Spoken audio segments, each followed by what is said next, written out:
আসসালামু আলাইকুম বন্ধুরা, কেমন আছেন আপনারা? আশা করি সবাই ভালো আছেন। আলহামদুলিল্লাহ আমি ভালো আছি। আবার একটি নতুন ভিডিও নিয়ে আপনাদের সঙ্গে চলে এসেছি মিজানুর রহমান আজারির ওয়াজ। আপনারা যারা যারা মিজানুর রহমান আজারির ওয়াজ শুনতে ভালোবাসেন তারা ফুল ভিডিওটি দেখতে থাকেন, আশা করি ভালো লাগবে। প্রিন্স ওয়ালিদ বিন তালাল, বর্তমান যেটা আছে এমবিএস বলে ওরে সংক্ষেপে এমবিএস, মোহাম্মদ বিন সালমান, সম্পদের কোনো অভাব নাই। ওয়ালিদ বিন তালাল আরেক ধনকুবের, আগের বাদশাহ আব্দুল্লাহর ভাগিনা। তার একটা প্লেন আছে, পার্সোনাল জেট প্লেন।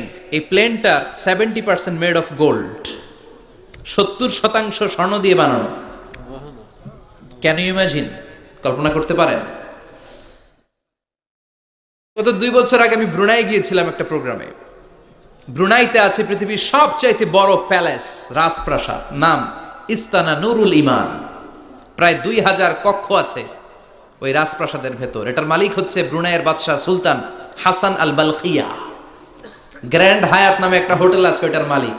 ওনার সংগ্রহে 500টা রোলস রয়েস গাড়ি আছে। কয়টা? এক একটা গাড়ির দাম কমসে কম 10 কোটি টাকা। আচ্ছা, একজন মানুষের পুরো ফ্যামিলি নিয়ে চলতে ফিরতে মজমাস্তি করতেও কয়টা গাড়ি লাগে? হ্যাঁ, একটা গাড়ি, 2টা গাড়ি, সর্বোচ্চ 3টা গাড়ি, ঠিক কি না? সে তার সংগ্রহে 500 রোলস রয়েস গাড়ি রেখেছে। আর Lamborghini, Ferrari, Porsche, Maybach, Bugatti, Range Rover, Volkswagen, BMW, Mini Cooper, Mercedes Benz, এই ব্র্যান্ডের গাড়ির কোনো অভাব নাই। আরো লাগবে তার, আরো লাগবে। কোথায়? রেঞ্জ রোভার বেরিয়েছে নতুন নিউ ব্র্যান্ডের, বিএমডব্লিউ 9 সিরিজ কোথায়? আরো গাড়ি লাগবে। এরকম মানসিকতা আজও আরবের ধনকুপরদের মধ্যে আছে না নেই?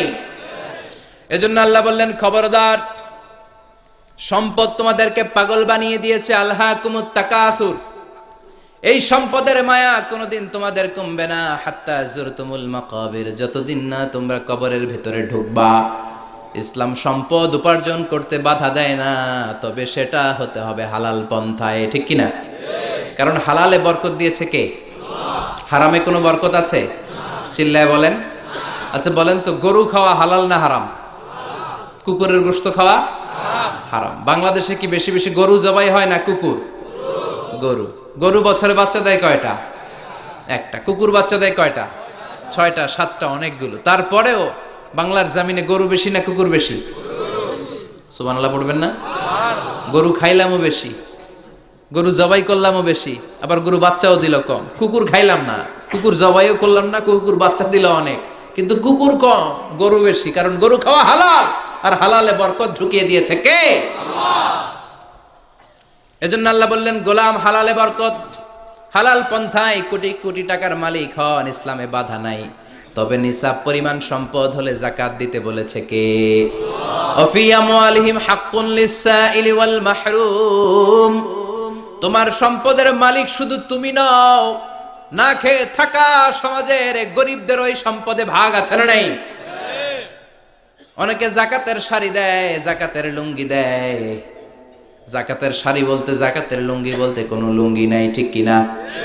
যাকাত হচ্ছে এমন পরিমাণের সম্পদ আপনি একজনকে দিয়ে দিবেন, ওই সম্পদ পেয়ে জীবনে আর কোনো দিন যেন তার আরেক জায়গায় যাকাতের টাকা নিতে হাত পাতা না লাগে। কিন্তু যাকাতের শাড়ি দেয়, আছে না নাই? পত্রিকায় বিজ্ঞপ্তি দেয়, আবার ওই শাড়ি আনতে যায় পদপৃষ্ট হয়ে লোকজন মারা যায়। এরকম ডাকাত আছে না নাই? এজন্য আল্লাহ বললেন, খবরদার, সম্পদ উপার্জন করো, কিন্তু নিসাব পরিমাণ সম্পদের মালিক হলে যাকাত দিবা। ওয়াল্লাযীনা ইয়াকনিজুনা الذهب والفضة ولا ينفقونها في سبيل الله فبشرهم بعذاب أليم। যারা সম্পদের মালিক হয় কিন্তু আমার রাস্তায় যাকাত দেয় না, ও নবী, তাদেরকে আপনি কঠিন আযাবের সুসংবাদ দেন। পড়েন না আউযুবিল্লাহ। ও মিয়া, আযাবের কি সুসংবাদ হয় না দুঃসংবাদ? কিন্তু আল্লাহ সুসংবাদ বললেন কেন? কারণ আযাবটা বড় করা হবে। যাকাত যারা দেয় না, ব্যাংক ব্যালেন্স করে, এফডিআর করে, সঞ্চয়পত্র কিনে রাখে, ফ্ল্যাটের পর ফ্ল্যাট কিনে রাখে, জমির পর জমি কিনে রাখে, যাকাত দেয় না, ওদের শাস্তি হবে ভয়ঙ্কর। শাস্তির তীব্রতা বোঝানোর জন্য আল্লাহ বললেন সুসংবাদ। ছেলে পরীক্ষায় ফেল করেছে, গণিত পরীক্ষায়, মা বলে, ফেল করছস? তোর বাপে আসুক, এমন মাইট দিবে মাইট খাইয়া মজা টের পাবি। ও মেয়ে মাইট দিলে কি মজা লাগে না ব্যথা লাগে? কথা কন। তো মা তো কয় মজা পাবি, মজা টের পাবি। তার মানে মাইটটা খুব কড়া মাইর হবে, কড়া। আল্লাহ বললেন কারুনের দিকে তাকা, যারা সম্পদের যাকাত দিস না কারুনের দিকে তাকা। সাইয়েদনা মুসা আলাইহিস সালামের চাচাতো ভাই মুসা আলাইহিস সালাম বললেন কারুন যাকাত দাও। কয় কেন দিমু? কারণ আল্লাহ তোমারে সম্পদ দিয়েছে। কারণ বলে কোন আল্লাহ টাল্লাহ আমারে সম্পদ দেয় নাই।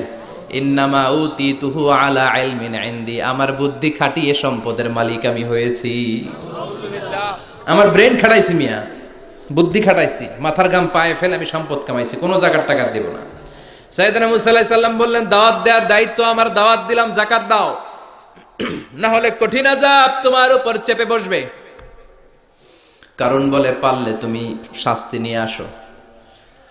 সাইয়েদনা মুসা আলাইহিস সালাম আল্লাহরে বললেন আল্লাহ অনেক আমি দাওয়াত দিলাম, গরিব দুঃখীদের মাঝে যাকাত দেন, আপনি শাস্তি পাঠান। রব্বুল আলামিন বললেন কিছুক্ষণের মধ্যে পুরো জমিনটা কারুন তার সম্পদ সহ সব কিছুকে মাটিতে দাবিয়ে দিবে। ফাখাসাফনা বিহি ওয়া বিদারিহিল আরদ, হঠাৎ করে পুরো জমিন কারুনের সম্পদ সহ মাটিতে টান দিতে লাগলো। আমি জায়গাটা নিজে দেখে এসেছি। আমি মিশরে পড়াশোনা করেছি, তো মিশরের কায়রোতে ছিলাম। কায়রো থেকে প্রায় 100 মাইল দূর হবে একটা শহর আছে ফাইউম।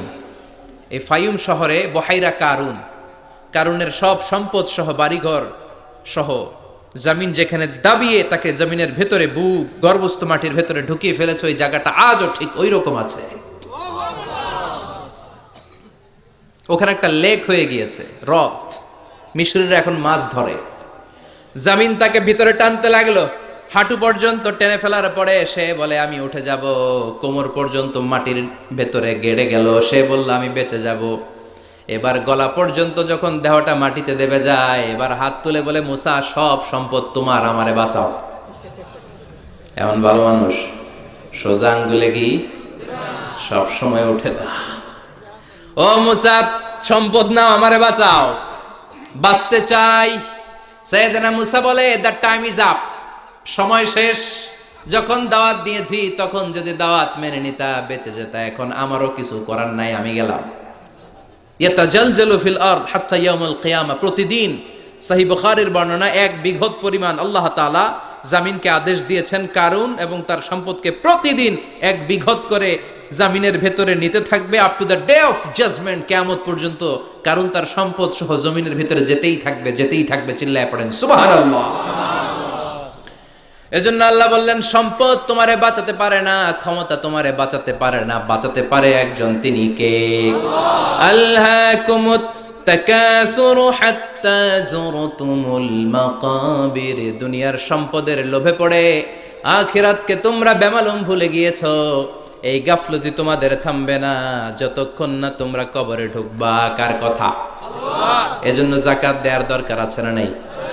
এলাকায় তো এসে গল্প শুনলাম অনেক বিজনেস ম্যাগনেট আছে, আশা করি তারা যাকাতও দেয়, ঠিক কি না?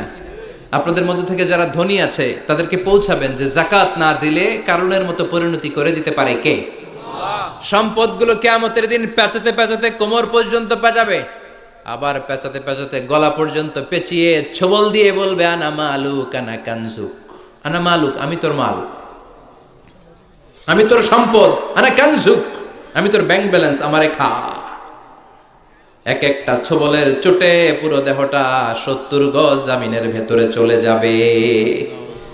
এজন্য আল্লাহ বললেন আলহাকুমুত তাকাসুরু হাত্তা যুরতুমুল মাকাবির, দুনিয়ার প্রাচুর্যতা তোমাদেরকে মোহাচ্ছন্ন করেছে। আমরা মোহের মধ্যে পড়ে আছি, ঠিক কি না?